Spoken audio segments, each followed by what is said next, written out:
las ciudades existen porque de alguna forma nosotros hemos participado en esa ejecución.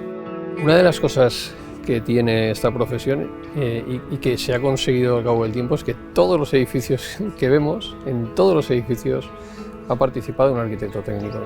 Prácticamente en todos las restauraciones y obras de conservación de los edificios y de rehabilitación hay un arquitecto técnico, ha intervenido un arquitecto técnico. La historia de la arquitectura técnica está por todos lados, allá donde mires, en cada rincón, de cualquier población. Edificios de todo tipo que llevan el sello de una profesión fundamental para el desarrollo de ciudades como Valencia y toda su provincia. El Colegio Oficial de Aparejadores, Arquitectos Técnicos e Ingenieros de Edificación de Valencia cumple 80 años y esta es su historia. Valencia, años 40. La guerra civil ha dejado a la región devastada. Edificios en ruinas, escombros, demoliciones, pero también cierta ilusión por volver a empezar. Los profesionales que se encargarían de la reconstrucción de la ciudad se unirían en el Colegio Oficial de Aparejadores Titulares de Obras de Valencia. Su nacimiento se debió a una orden ministerial de 1940. Su antecedente fue la Asociación de Aparejadores Titulares de Obras de Valencia, cuyo primer presidente fue Roberto Sales Martí. Mi abuelo estuvo muchos años encarcelado y por tanto no pudo ejercer la profesión. Sí, fue nombrado colegiado número 1, pero realmente cuando él se incorporó al colegio ya se trataba del año 1948, donde a través del boletín oficial, pues, de alguna manera se le otorgaba la libertad provisional.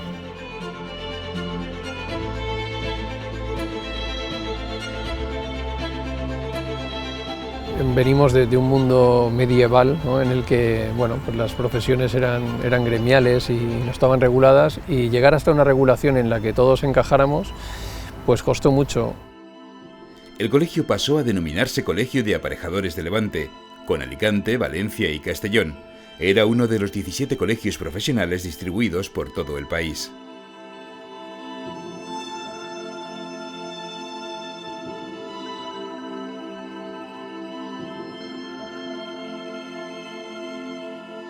Como colegio profesional, sus primeras actividades se centraron en la lucha contra el intrusismo imperante y el cumplimiento del decreto de 1935, que establecía como obligatoria la intervención del aparejador en las obras.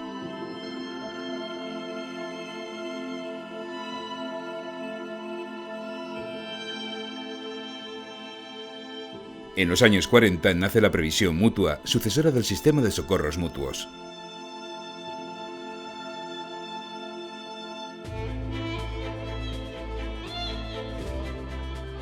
Los años 50 se caracterizan por la edificación de vivienda social subvencionada, de promoción pública y privada.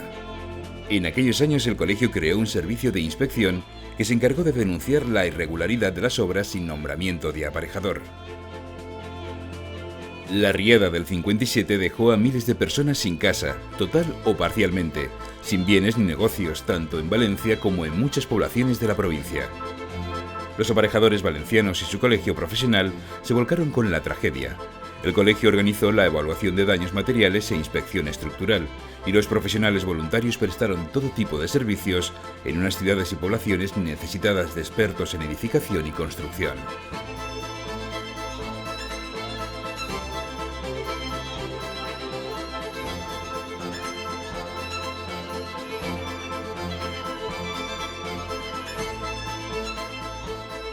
Un viejo plan fue rescatado para evitar futuras riadas: la desviación del Turia, en el que sería conocido como Plan Sur, un nuevo eje de desarrollo urbanístico de la ciudad y las poblaciones aledañas. Los 60 son años del desarrollismo y el auge de la vivienda de promoción privada, estimulado por el Plan Nacional de Vivienda de 1961. El colegio colaboró en la elaboración del plan, efectuando un estudio exhaustivo en el que participaron aparejadores de toda la provincia. En los años 60 se consigue que los aparejadores estén por imperativo ministerial en las obras de nueva planta subvencionadas, para las que se requiere por primera vez el visado. Porque en el visado de la obra que tú llevabas era implícitamente que te reconocían la titulación, que te reconocían tu buen hacer, y además tenías un respaldo para los honorarios, es decir, todo el conjunto. Y en aquella época se empezó también a hacer los cursos. En 1967 el colegio cambia de sede y pasa de Pintor Sorolla a la actual ubicación en la calle Colón 42. En el año 68 también se independizan las delegaciones de Castellón y Alicante, y en 1969, tras establecerse la nueva titulación, el colegio cambia de nombre a Colegio Oficial de Aparejadores y Arquitectos Técnicos de Valencia. Los años 70 supondrán la expansión de la actividad constructiva con cerca de 100.000 nuevas viviendas y se desarrolla toda la costa, desde Canet a Gandía. Nacía la segunda residencia. El colegio iba perfilando su carácter de entidad de prestación de servicios al colegiado: cursos, conferencias, publicaciones, bolsa de trabajo y asesorías. La primera mujer colegiada fue Margarita Ferrer Martínez en el año 1968. En aquel momento muy pocas mujeres estudiaban carreras técnicas. El sector de la edificación y nuestra profesión dentro de él ha sido un sector tradicionalmente de hombres. Las dificultades, pues yo creo que las dificultades son comunes a cualquier profesión en el que se incorporaban las mujeres a un mundo en el que solamente participaban los hombres. Pero poco a poco esto ha ido evolucionando y ya nadie se sorprende de que el jefe de obra, el director de la obra o el coordinador de seguridad y salud sea una arquitecta técnica. Los años 70 marcarán también el establecimiento de acuerdos con compañías de seguros para la contratación de pólizas y la prestación social que supuso el auxilio de fallecimiento, aprobado en 1974. En 1971 nació la Escuela de Arquitectos Técnicos de Valencia, largamente reivindicada. El colegio colaboró activamente en su organización, dotación y puesta en marcha.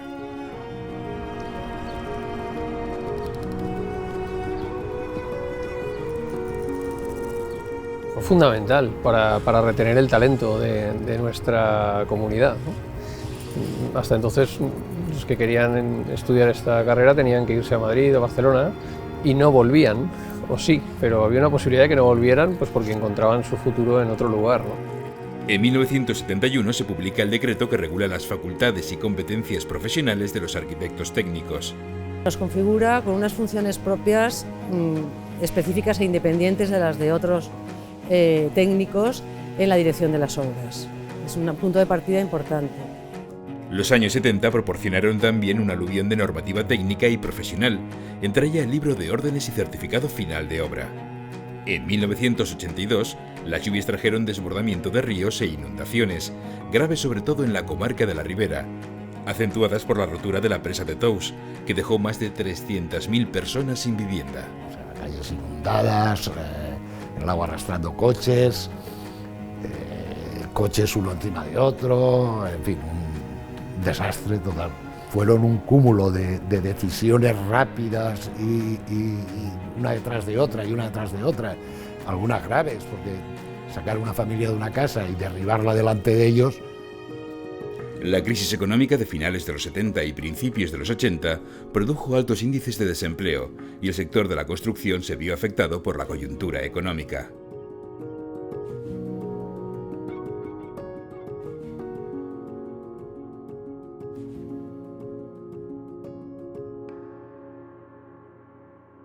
En los años 80 se declara la Albufera Parque Natural, se recupera el Saler, se rehabilita Ciutat Vella con planes especiales de protección del recinto histórico, se mejoran las condiciones urbanas de los barrios de la periferia y la rehabilitación comienza a formar parte de las políticas públicas. Además hubo un elemento vertebrador de la configuración de la ciudad y de las poblaciones cercanas, el nuevo cauce del Turia y las dos grandes arterias derivadas del mismo. Tras la aprobación del Estatuto de Autonomía en 1982, nace el Consejo de Colegios Oficiales de Aparejadores y Arquitectos Técnicos de la Comunidad Valenciana, que representa a los colegios de Valencia, Alicante y Castellón. Se crea la Mutua de Seguros de Aparejadores y Arquitectos Técnicos, MUSAAT, en 1983 y se negocia la Ley de Atribuciones, que llegaría en 1986, introduciendo la competencia en la redacción de proyectos y la dirección de obras.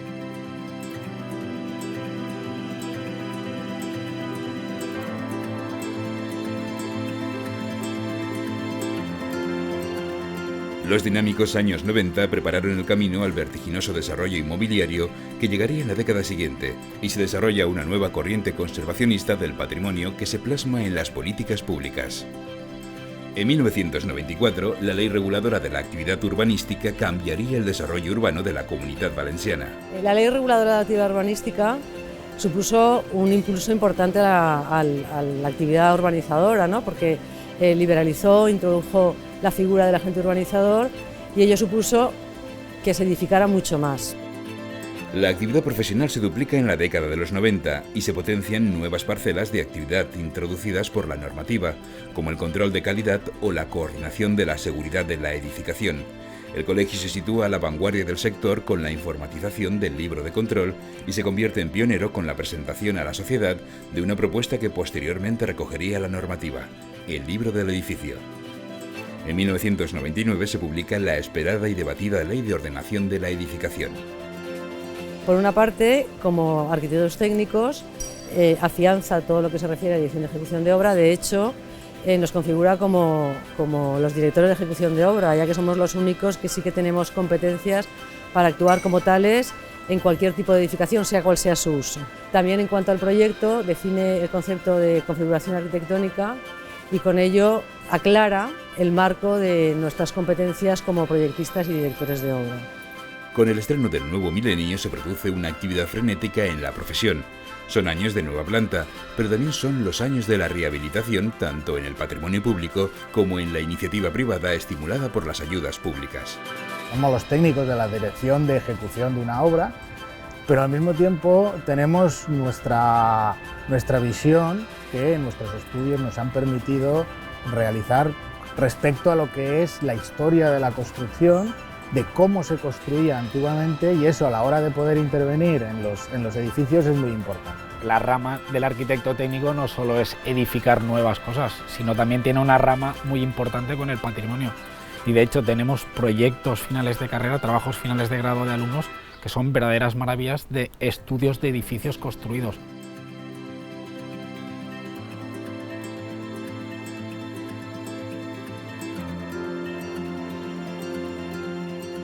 Durante la primera década de los 2000 emerge la normativa del bienestar, accesibilidad, domótica, certificación energética, de construcción, reciclado de residuos, acústica y sostenibilidad.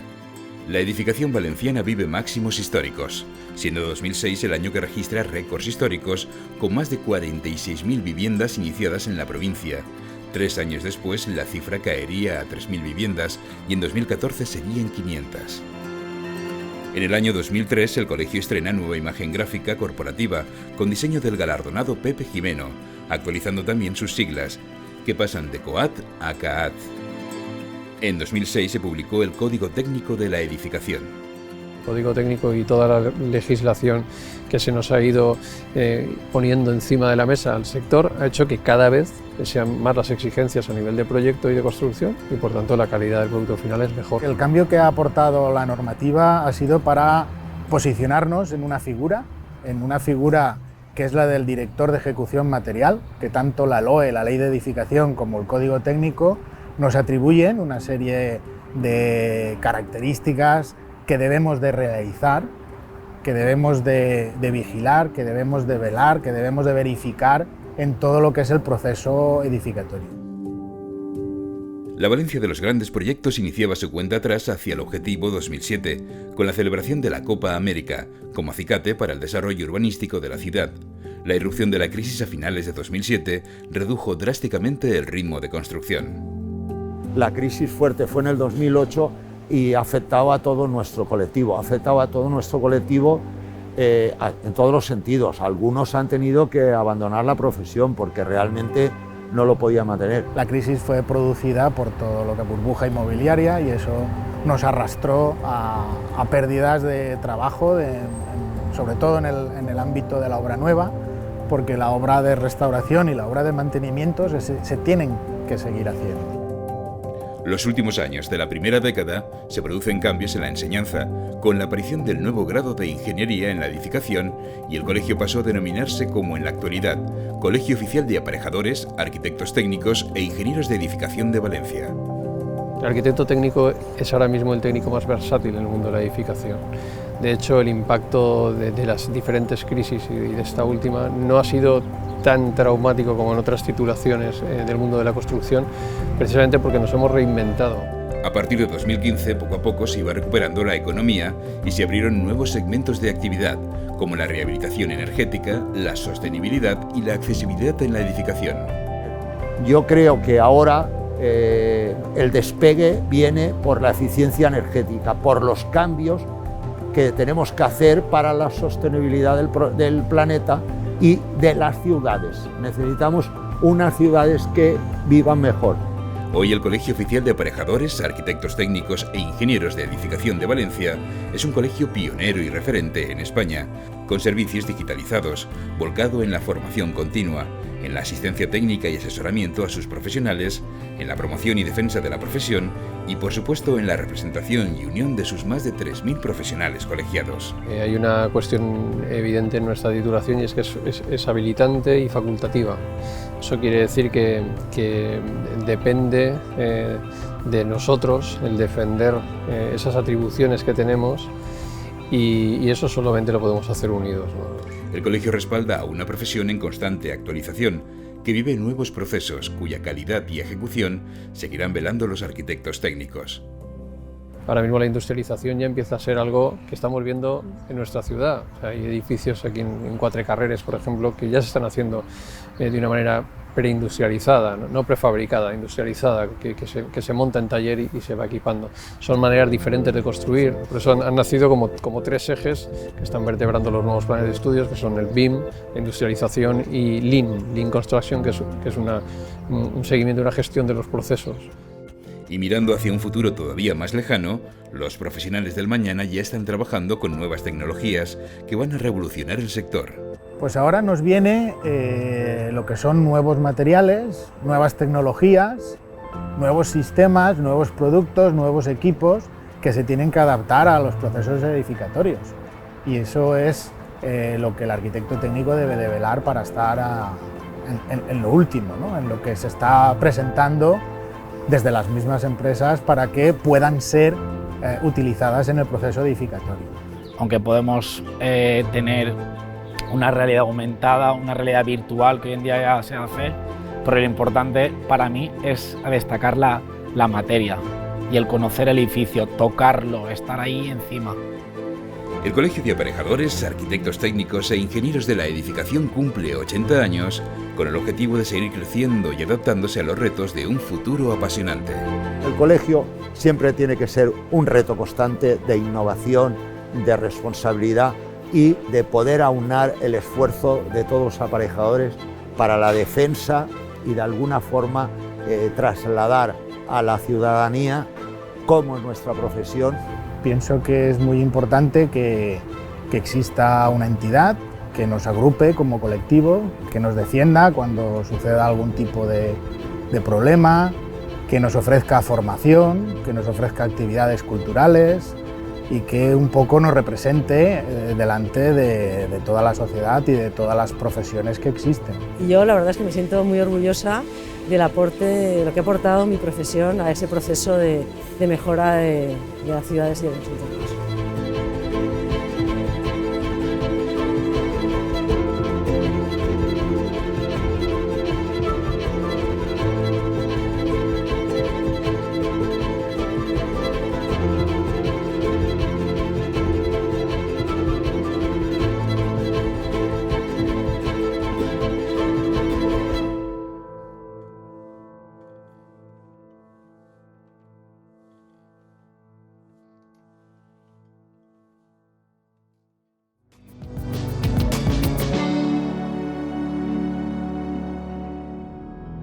Han pasado 80 años y en la actualidad más de 3.000 colegiados forman esta institución.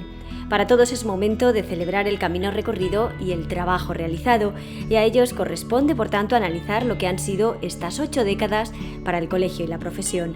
Hablamos con la directiva del colegio de todas estas cuestiones y, por supuesto, damos voz a los propios colegiados.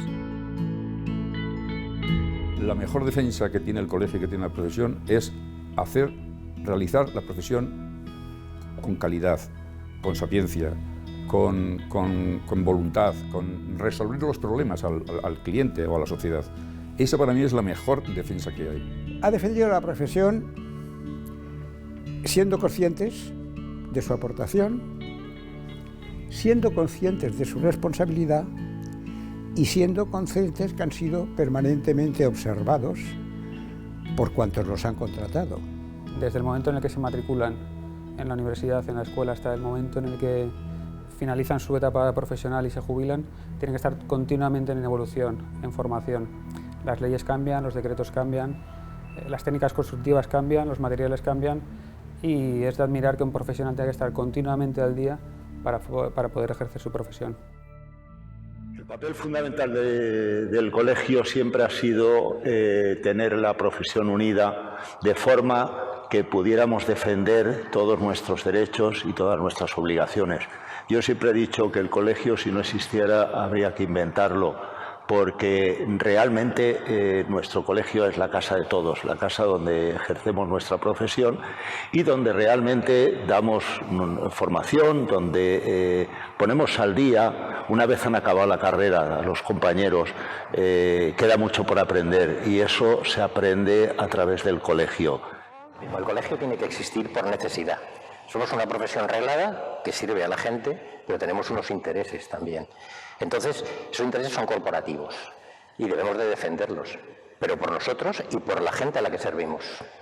Yo en mi colegio pienso que tienen que ir siempre de la mano. De hecho, una de las cosas de las que podemos estar contentos es que la profesión hoy en día goza de muy buena salud, y esto en parte es gracias a la labor que estamos realizando los aparejadores en nuestra labor de día a día.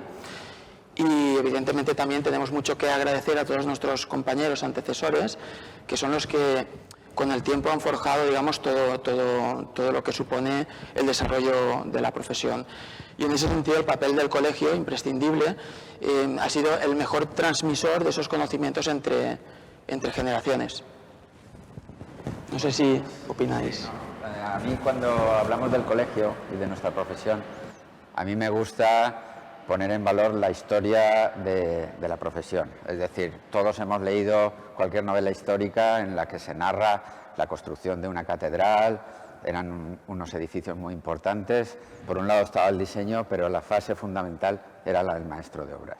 Los maestros de obras se reunían o se asociaban en una especie de gremios, ¿no? Todo el mundo sabe los gremios de la Edad Media, que han venido durante los siglos hasta el siglo pasado y han vuelto a reconvertirse a asociaciones de profesionales o como se les quiera llamar. Pero en nuestro caso se articula legalmente a través de los colegios profesionales. Entonces es importante, pues, reseñar que somos una profesión muy antigua y que ha estado siempre unida. El arquitecto técnico muchas veces se encuentra solo ante una serie de problemas que a lo mejor se le pueden hacer muy grandes, ¿no? El colegio siempre va a estar al lado de ese profesional. Los compañeros vamos a estar al lado de ese profesional. Es muy importante esa labor de aglutinar a todo el colectivo que tiene el colegio. En principio, todo el mundo piensa en el colegio como un sitio donde hay que visar porque es obligado. Pero yo creo que no, que además de eso hay muchas otras cosas que creo que entre compañeros se pueden arreglar, y entre ellas está, pues, las consultas, la ayuda, porque al final es un tema de ayudarnos para ser más grandes, conseguir entre todos hacer algo que quizá uno solo no puede hacer. Y creo que ese papel es uno de los más importantes que el colegio profesional debe de hacer. Sí, quería hacer hincapié en dos temas que habéis sacado a colación: visado y consultas, compañerismo, digamos, consultas al compañero experto. Yo creo que efectivamente esas son dos labores muy importantes, muy trascendentales para el colegio, ahora y a lo largo de su historia. El visado, de alguna manera, te está garantizando una seguridad en tu trabajo por los profesionales que tenemos y hemos tenido en nuestro colegio, y a la vez te está dando información de compañeros expertos en otras materias de nuestra competencia. Afortunadamente somos una profesión muy ambivalente, abarca muchos campos y no podemos ser expertos en todo. La realidad es que solo el colegio te va a dar le da esa garantía a la sociedad de que esos técnicos son los que están capacitados para hacer ese trabajo, que en este caso son las viviendas, que es una de las cosas más fundamentales que hay en la vida, la vivienda del ser humano. Unir, aglutinar, yo creo que este es justo el punto de encuentro de todos los profesionales, que Todos nos hemos encontrado en la situación de ser noveles, empezar a desarrollar nuestro ejercicio profesional y recibir un encargo y no saber por dónde tirar. Entonces es justamente el colegio el punto donde uno tiene que ir para, con esos compañeros expertos, experimentados en los distintos sectores que forman parte de ese amplio abanico que afortunadamente tenemos en nuestra profesión, pues poder tomar allí beber de esa fuente, ¿no?, para que nos guíen. Poner en valor el trabajo que desempeñan los arquitectos técnicos ha sido una de las tareas que el colegio ha llevado adelante durante estos 80 años. Hoy por hoy nadie duda de la importancia que tiene la labor del arquitecto técnico en el crecimiento de ciudades y pueblos. Realmente el arquitecto técnico es un profesional que está al servicio de la sociedad y que su figura y trabajo es imprescindible en el mundo de la arquitectura, principalmente en el sector de la construcción, como una figura que, bueno, pues en la ejecución y en el control de la obra se preocupa de que la calidad de la misma sea lo importante. Nosotros nos hemos ensuciado mucho las manos y los pies porque estar encima de la obra, aparte de la responsabilidad que asumimos, es el ejecutar el trabajo, y eso significa defender a ultranza lo realizado para que se mantenga en el tiempo y sobre todo se desarrolle en un fin que nos marca la sociedad. Yo a veces pues lo comparo con un director de orquesta que dirige e impone su conocimiento y sus criterios musicales necesarios para unificar a todos los instrumentalistas y conseguir interpretar una partitura que ya está escrita. Sería inconcebible pensar en la existencia de los edificios sin nuestra participación como profesionales en ese complejísimo proceso de construcción, ¿verdad? Los aparejadores somos antes se comentaba, somos unos profesionales pues muy versátiles y que abarcamos distintos campos importantísimos en el proceso de la construcción, tanto en el económico como en el técnico, en el proceso de el ensamblaje de los materiales, ¿verdad? Y realmente intervenimos además de una forma muy discreta. O sea, nuestra intervención se limita un poco no tenemos pretensiones de protagonismo en ese proceso, aunque en realidad no es concebible la existencia de ese proceso sin nuestra participación. Sí, vamos a ver. Es que al nombrar a María Luisa, pues Salva y yo estudiamos con ella, creo, en el mismo tiempo. Estudiamos con María Luisa Navarro. Ha hecho un símil bastante apropiado. Además, de hecho, es un símil que se utiliza mucho por los arquitectos cuando explican su obra. Bueno, si se define la música como el arte de bien combinar los sonidos y el tiempo, que es la definición clásica, podemos decir que nosotros somos los que fijamos los tiempos, somos los que estamos coordinando y desarrollando la ejecución material de la obra. Luego, nuestra posición es, sí, evidentemente muy parecida a la del director de orquesta, pero sería esa más o menos la explicación. Bueno, yo creo que en resumen lo que hacemos es poner orden en el caos, porque al final tú llegas, si en una obra no hay orden, aquello es un verdadero desastre. Y creo que nuestro papel se basa en eso, en poner orden, en coordinar, como conocedores de materiales que somos, en programar, también somos conocedores de las maneras de ejecutar y hacerlo de manera segura. Entonces, siendo como somos conocedores de todo eso, nuestra figura, como dice Vicente, si no existiera, pues habría que inventarla porque somos imprescindibles en el proceso edificatorio. Transmitimos de un proyecto realizado en un papel que es muy sufrido, lo llevamos a la realidad. Llevamos a la realidad. Para eso hay que combinar todos los distintos oficios que hay en una obra. Ese es el papel fundamental hoy de lo que es el arquitecto técnico, aparejador, ingeniero de la edificación. Hoy en día la figura del arquitecto técnico es igual de importante porque va a abarcar todos los aspectos de la edificación, desde el control de calidad, desde la forma de construir, los andamios, todo. Es más, llegamos a las nuevas técnicas hoy en día orientadas a la sostenibilidad, eficiencia energética, etcétera. Somos especialistas en gestión de residuos, somos especialistas en eficiencia energética, somos especialistas en cualquier tipo de instalación que pueda afectar a ese edificio, es decir, que la versatilidad es total. Sí, además, no lo hemos comentado, pero cronológicamente nuestra intervención no se ciñe al momento justo en el que estamos construyendo el edificio, valga la redundancia. Cuando nos dan un papel, cuando nos dan un proyecto, nosotros con un tiempo de antelación tenemos que planificar cómo se va a desarrollar todo ese proceso. Luego, en el momento en el que se está levantando el edificio, estamos ahí también. Y luego en el futuro, cuando ese edificio ya está construido, a lo largo de toda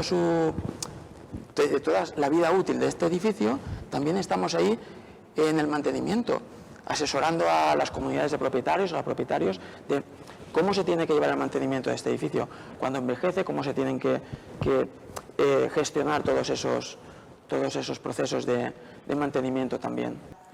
Sí, es importante saber que se puede diseñar muy bien un edificio, pero luego hay que construirlo. Sí. Evidentemente, el arquitecto técnico es el que está en primera línea responsabilizándose de todo ese proceso de ejecución de la obra. Entonces, la labor es fundamental, es clave. Somos arquitectos técnicos, porque somos técnicos en arquitectura. Como somos técnicos en arquitectura, nos gusta la construcción, nos gusta desarrollar la construcción de esa arquitectura. A fin de cuentas, la arquitectura es una mera abstracción, es una idea. Esa idea hay que plasmarla, primero en unos documentos, un proyecto, y después hay que ejecutarla. Pero evidentemente la construcción ha cambiado bastante desde que nosotros acabamos. Nosotros íbamos para directores de obra o jefes de obra en una empresa grande o profesión liberal. Pero esto se ha complicado. Realmente hoy en día somos gestores de proyectos, entendiendo como proyecto aquello que empieza en esa idea y acaba en el mantenimiento final o en la demolición del edificio. Entonces, ¿qué pasa? Que como gestores de proyectos realizamos la gestión de ese proyecto, la ejecución material, pero con todos los entes y con todas las personas, con todos los materiales, con todo lo que integra este proceso complicado realmente. Los arquitectos técnicos somos los responsables económicos de la obra. De una buena gestión a una mala gestión, igual que al hilo de lo que le decía mi compañero, puede ser el triunfo o no de la obra. Quiero decir que una obra bien gestionada, evidentemente por un arquitecto técnico, pues es sinónimo de éxito, vamos. Tras 80 años es importante hacer balance. Se ha hablado aquí del pasado y del presente del colegio y de la profesión, pero queda una pregunta por responder. ¿Cuáles son los retos que tiene por delante el colegio? Todas las generaciones que vengan ahora, las que no van a tener que hacer una lucha bastante más importante que la que hasta ahora hemos podido hacer, de una publicidad y de un lanzamiento para el conocimiento de todas las distintas actuaciones que tenemos. Vamos hacia los avances tecnológicos, pero también nos encaminamos a un tipo de arquitectura más inclusiva, a un tipo de arquitectura más medioambiental, donde tenemos que nosotros como arquitectos técnicos participar más en los diseños de esas personas que van a estar viviendo y por tanto el tema de la salud y el tema del tema medioambiental sí que lo tenemos que poner en valor. Hoy en día es fundamental trabajar en equipo y con los medios que la sociedad nos ha dispuesto y las posibilidades de demostrar nuestra acción, que ha sido siempre de superación. El reto para mí de la profesión es estar bien preparado. Tenemos unas ciudades con mucha historia, tenemos unas ciudades con mucho patrimonio, tenemos mucha edificación construida, hay que mantener esa edificación. Tenemos una fuente de ingresos que se llama turismo, que es la primera industria del país. Tenemos que mantener esos edificios, como sea. Tenemos un reto, para mí es de los más importantes. Es un reto de futuro, de verdad. Alguien tiene que poner orden en esta yuxtaposición de normas, inflación de normas, gustos y modas, sectores que se mezclan unos a otros, etc. hasta las redes sociales si queremos. Es decir, alguien tiene que poner orden. Y además, empleando el símil musical este que nos está viniendo hoy con y al pelo, la música son también silencios, son pausas. Alguien tiene que poner pausa de vez en cuando en este desmadre actual de normativas que además generan antinomias, además se justaponen, se mezclan, o de criterios de intervención, como hablaba José, que varían en función del gusto, no digo político, pero de gusto técnico del momento. Es decir, deberíamos de ser, puesto que estamos en el proceso ese de ejecutar la construcción, de gestionar el proyecto global, de marcar esas pausas y al mismo tiempo discernir qué es importante o qué es prioritario o qué es urgente dependiendo de la coyuntura que tengamos.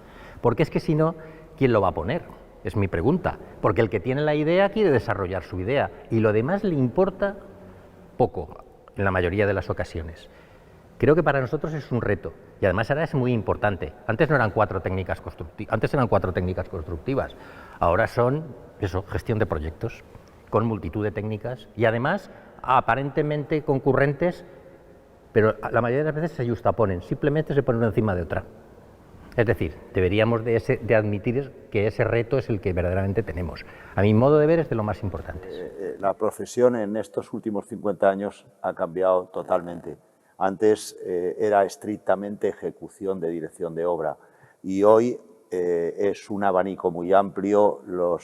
La gente que sale de la universidad ya no tiene la misma mentalidad que teníamos hace 40 años y es totalmente distinto. Hay nuevas tecnologías, digitalización, nuevas formas de ver la vida, nuevas formas de construir, nuevas formas de ejercer la profesión. No todos ya hacen edificios, hacen otras cosas, hacen otras tecnologías para esos edificios. Yo creo, Vicente, que es lo que nunca ha cambiado y creo que nunca va a cambiar, porque nuestra profesión está sumida en un reto continuo. Nuestra profesión siempre ha sido un reto y creo que continuará siéndolo. Cambiarán los objetivos, pero el reto siempre continúa estando. Luego, que sea un reto no es para nosotros una novedad. Y además, los arquitectos técnicos siempre hemos sido vanguardistas porque hemos encabezado muchas de las iniciativas de estos objetivos del reto constante. En alguna época habrá sido mejorar la seguridad en el proceso constructivo para reducir a cero la siniestralidad laboral. En otros momentos habrá sido mejorar los procesos para que sean económicamente más viables los edificios, la integración de los mismos. En estos momentos algo que está en conciencia social a nivel de todo el planeta es la eficiencia energética y creo que aquí también lideramos, encabezamos esas iniciativas. Yo añadiría otro más y este creo que es un reto del colegio. En una era de la digitalización absoluta, creo que es muy importante conseguir que los estudiantes que están ahora o que acabarán en breve quieran formar parte de nuestra institución y sentirse parte de un todo. Me parece que un poco se ha perdido ese sentido de pertenencia que antes era un orgullo.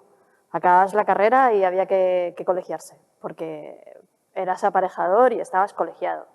Entonces yo creo que nuestro reto también pasa por conseguir que la gente que acaba, o los estudiantes que acaban de acabar, o los compañeros, porque al final son compañeros, quieran ser también, formar parte de este grupo por lo que les aporta, por lo que les forma, por ese sentido de orgullo que al final es lo que es, en mi punto de vista. Son solo algunos de los retos que el colectivo y la profesión tienen por delante. El colegio seguirá trabajando para convertirlos en realidades, pero ya ahora, tras 80 años de recorrido, se pueden sacar algunas conclusiones. Pues que tenemos una de las profesiones más bonitas que hay y que cuando trabajas en algo que te gusta no trabajas, te lo pasas muy bien. Y yo creo que es algo que me gustaría hacerles llegar a los compañeros, sobre todo a los jóvenes. Que disfruten de su trabajo y que día a día sigan aprendiendo porque creo que es imprescindible. Yo creo que el colegio es el hilo conductor que aglutina las necesidades de nuestro colectivo, del arquitecto técnico, y es, digamos, el que es capaz de alcanzarla, esos intereses comunes. A mí me gustaría decir que somos pues, una de las profesiones pues, más antiguas del mundo. Y desde el momento en que el hombre necesitaba cobijarse, dígase cueva o dígase cabaña, pues los que hemos ejecutado ese cobijo hemos estado siempre allí y estaremos en un futuro. Pues mira, gestión de proyectos, lo he explicado antes, creo que somos los que al fin de cuentas construimos la arquitectura. Que seamos capaces de sistematizar adecuadamente a cada obra o a cada proyecto que tengamos los retos tecnológicos, las modernidades, pero sin olvidar las técnicas tradicionales, porque desgraciadamente funcionan. Desgraciadamente funcionan. También es verdad que dentro de la arquitectura técnica nos estamos especializando. Aquí cada uno de los que estamos precisamente nos hemos dedicado a lo mejor a una faceta más concreta del ejercicio de la profesión. Y sobre todo que seamos capaces de organizarnos como colectivo para alcanzar esas metas que nos gustan, que a fin de cuentas es construir la arquitectura. La arquitectura técnica para mí es una profesión muy gratificante, porque hacemos posible que se construyan los edificios, pero yo creo que algo más importante aún es que contribuimos a que se creen hogares. Detrás de cada edificio existe un arquitecto técnico. Existe un hogar. Debemos de seguir defendiendo nuestra profesión y poniéndola en lo más alto del podio constructivo del que podamos dar cada uno para que esto siga adelante y el reto del futuro sea más llevadero.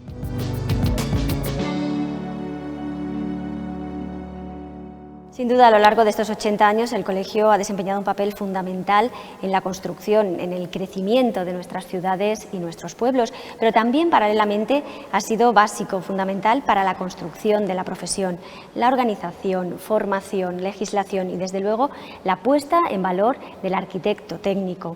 Acabamos aquí este balance de 80 años de vida del colegio, no sin antes, por supuesto, agradecer en primer lugar al Ayuntamiento la cesión de este Salón Noble del Palacio de la Exposición, pero también a todas las instituciones, colegiados, empresas y particulares que han participado y han permitido la elaboración de este libro y la celebración de este evento. Acabamos aquí 80 años de vida del colegio que nos dejan imágenes icónicas, pero que sobre todo han levantado los cimientos para construir la arquitectura técnica del futuro.